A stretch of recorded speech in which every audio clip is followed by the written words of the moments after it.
Ngayon, habang nagbibigay tayo ng mga gasolina sa mga riders, may naikutan kami ni Kuya. Nakakawa naman si tatay, parang doon na siya nakatira sa gilid ng kalsada. So, tingnan natin. Punta natin. Nakawa ako eh. Nakakarton lang siya eh. Sabi mo na dyan. Aner!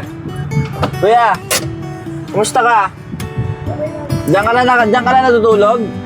Diyan ka na natutulog talaga? Kasama mga aso. Sayang, di ako nakapagdanan doon. Ha? Pamilya mo yan, syempre, yan ang kasama mo lagi eh. Kaya nasabi sa kanin, wala sa kanin. Masiksik pa. Okay. Kuya, meron akong ano sa'yo, konting para sa'yo at para sa mga aso mo. Bahala ka na ha. Okay, kuya. Ikaw ikaw ay mag-iingat dyan, lalo na pag umulan. May payong naman ako. Ikaw. Diyan ka nagapayong. Sige, pagka nadaan ako dito, kuya, at bibigyan kita ng mga damit, pati ng mga ano. Magbabago, huwag na makakalimot sa itaas. Oo naman. Salamat, kuya. Ilan ang aso mo? Ano ba? Pusa. Puro pusa? Isa. Ilan ang pusa mo? Isa ko ano eh. 4. Sige. Mag-iingat ka, kuya. Maraming salamat. Pasalamat tayo sa Panginoon lagi. Thank you.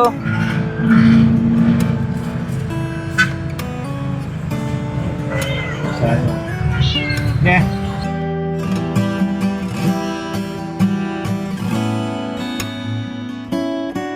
Nakakagaan sa puso pag tumutulong. Sobra.